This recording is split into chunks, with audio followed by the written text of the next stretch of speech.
felt great. I was ready for this opportunity. I was ready for a challenge to go up stage and play and express my music for all the audiences as well as the judges.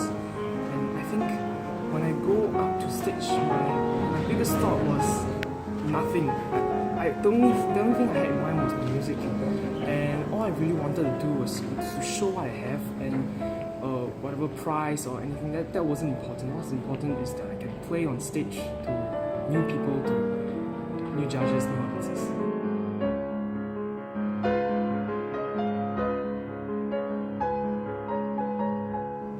Well, for the most part, of course, practice, because as they all say, practice makes perfect. But what I think is very important is to recognize what's coming ahead of me.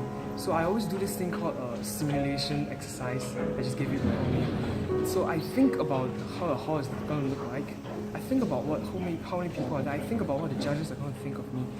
And I try to, as much as possible, simulate what happens. And then I'll go ahead and practice under a self-created kind of stress. It's like, oh, I'm on stage right now when I'm actually at home. I think that's a very fun way of mine to practice, and that really adds a bit of spice to daily practice. But of course, practicing can't be just playing. You have to listen to yourself. You have to be very aware of what's happening. And I think I'm not exactly the best person at that. So my teacher, Madam Fang, she's always there to help me to listen to my errors, which I often don't hear, and I'm very thankful for her.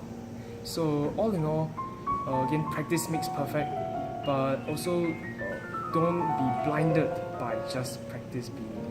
Know what you want to do, know what's coming, and always don't be afraid to ask for assistance from those who are close to you.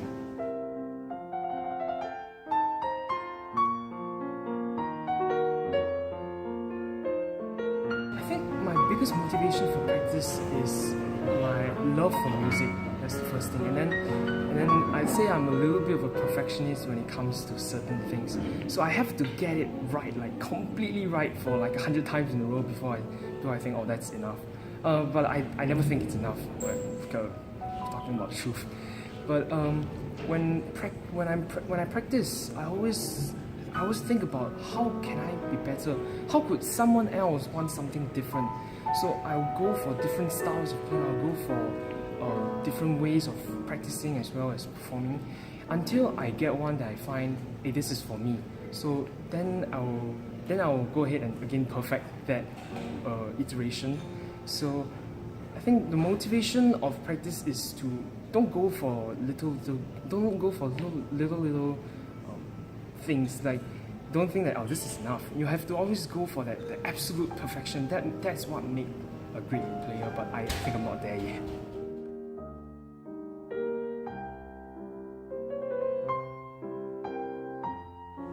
I think time management is a very subjective thing.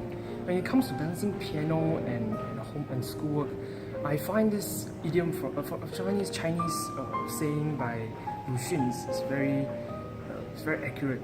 It says that time is like water in a sponge. If you squeeze, there's always some inside there. So in the end, I think it's not about whether I have time or not, it's about how I find that time. So for me, I have a daily routine, and I never stop following that routine. I always practice from say 7 to 9 p.m.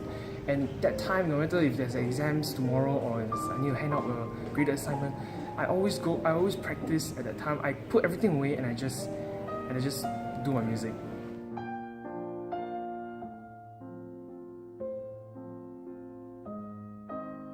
First thing first, I want to thank my teacher, Madam Fang, for always being there with me. And whenever, like even just now, like a few minutes back in backstage, she was talking to me about how to go up, when you go up stage, what you be thinking about. Don't worry about anything. In the end, I think she gave me a lot of the support that I needed for everything. And especially, as I said just now, also practice, she always listens out for me what I miss. And other than my teacher, of course, I want to thank my parents as well. They always support me for what I want to do. Sometimes I do my practice routine and I don't really study for my exams. Then my parents, they don't come and reprimand me or anything. They say, do what you want to do, because that what you want to do is for the most part, the best for yourself. And of course, I want to thank Christopher as well for giving me this opportunity to come to this competition, to come to Japan and witness such a grand stage and so much new things.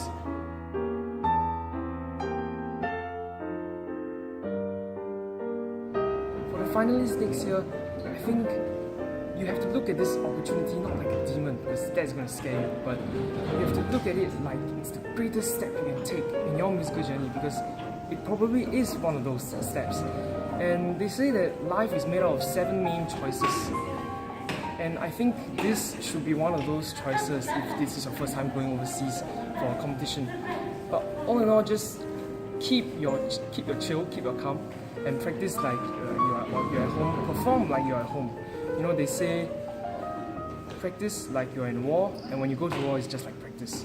So in the end, I think just take it normally, and take it calmly, and take it with an open mind. And you know, this could be, the next person could be you.